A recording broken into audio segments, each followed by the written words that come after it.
Hey guys, I wanted to cover my recent experience with Antisyphon's in-person training called Practical Physical Exploitation by Ralph May and Travis Weathers that I had the pleasure of being involved in over the last 3 days. I was in the flagship course, class number 001, so your experience may be an evolved version, but I got so much out of this that I had to share. We covered so much in this course and there's no way that I'll be able to regurgitate everything for you in a short enough video, but I did want to highlight for you 6 practical exercises that you get to be a part of if you sign up for this course that I believe really set this training apart from anything else that's out there right now. First off, what is this training and who is it geared towards? This is a hands-on, in-person training that focuses on physical penetration testing by creating a real-world immersive scenario to help teach you everything you need to know to get started and sets you up to successfully complete a physical penetration test. This course is geared towards any level of experience, and the only real prerequisites are that you are interested in physicals and are willing to put yourself in uncomfortable situations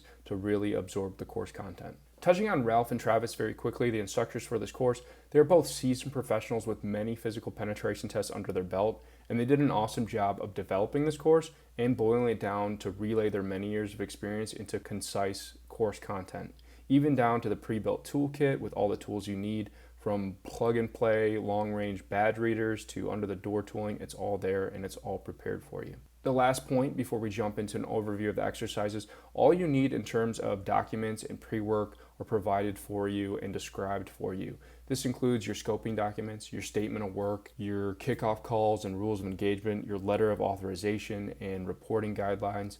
All the difficult and time-consuming paperwork that you'd normally have to figure out before providing this as an offering is given to you, so that's really cool. Let's jump into day one. So we started in class and covered a bunch of course material and then quickly got moving into putting it into practice. The instructors created a fake company with fake personas, a website, social media, employee information, and centered it all around a real public building that was a part of a multi-tenant facility. So while some aspects of the scenario were contrived, the actual practicals were executed in public against a real building with real weaknesses surrounded by real people. We'll get more into that in a minute. But our first exercise was remote recon. We were given a scope of work and that included an address and a suite, and we were told to do facility analysis and social media review. By the end of it, we had a gridded reference graphic or GRG, we had maps of the cameras, we had points of ingress and egress and points of interest, and we had access control types, all of which we observed with open source tools. From the social media side, we had employee information, we had badge layouts and designs. On the second exercise, the same day, it was on-site surveillance. So we wanted to confirm what we discovered from our remote recon and perform additional information gathering. This involved a covert drive-by with long-range photography, all in broad daylight with an objective of not being discovered, so there was real pressure on the line. Day 2, things got pretty exciting.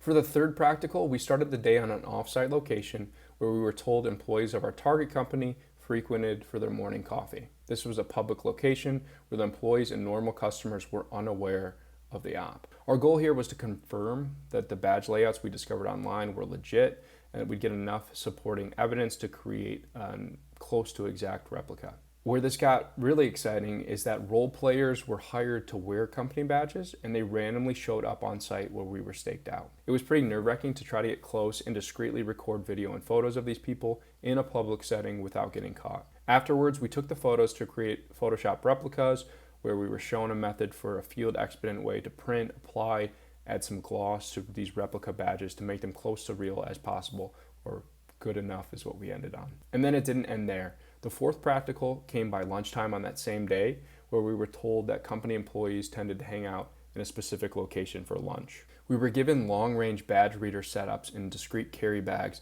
and were told to capture at least 2 scans in the wild. This was both terrifying and exciting because, again, it was in a real-world setting with real-world people everywhere with the same objective of not getting noticed.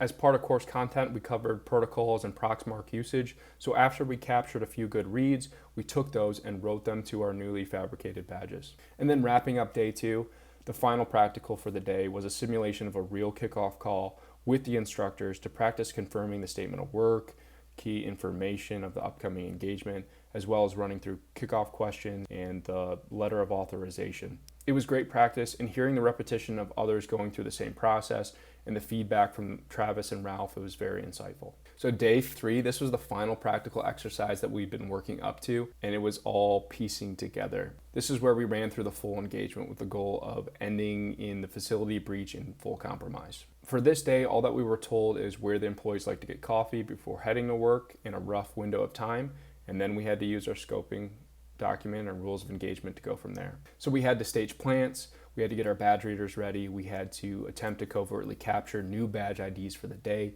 write it to our newly created badge, show up at the facility. We did gain permission from the security guard at the base floor, but then we reached our target floors and it was game on.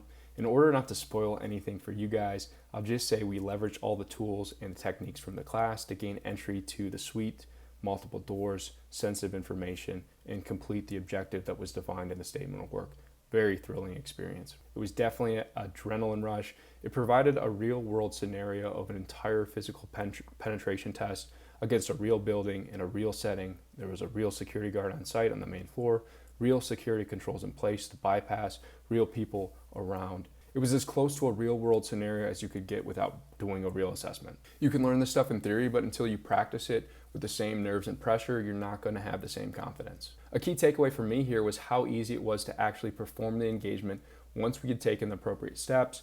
We ensured that the methods were in place that were outlined in the course, and we properly prepared for over 2 days for this one engagement. And then finally, we wrapped everything up by creating a report, included all of our evidence, our findings, our remediation, and we presented that like a client brief to the rest of the class and to the instructors. In summary, the 6 practical exercises happened over 3 days and was a perfect balance of information exposure and real-world physical penetration testing experience. I've come out of this course with additional knowledge that built on my pre-existing knowledge. It was overall a fantastic experience. If you're a beginner, this course will be an incredible introduction to these concepts and how to execute them. If you have some experience like myself going into it, this course will build on that nicely and provide you with new uncomfortable experience to further progress your skills. And then if you are vetted and experienced, this course will provide a fun 3 days where you can hone your skills. It was really enjoyable overall. That was just a quick recap. I'm sure you have more questions. Let me know in the comments below, and I'll get around to answering whatever I can. Some things to look forward to after this course. There were some rumors of a release of a badge skimmer and relayer, which I think will be an awesome addition to anyone's toolkit. The kits for this course will be available for purchase, and then there may be some more advanced course progression coming in the future. Another thing I liked is that access to the course material is indefinite, so as that grows and as modules are added, you can continue to access all of that material. Great job to Ralph and Travis for putting this course together. It was an awesome time. They were very receptive to hear course feedback to better improve for the next one.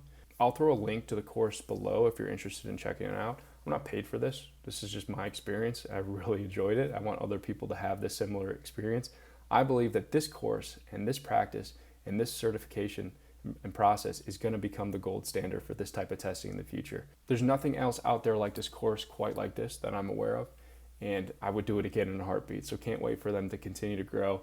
And it was awesome to have the privilege of being class number 1. I can't wait to come back as it improves. Thanks for watching. I'll catch you guys in the next one.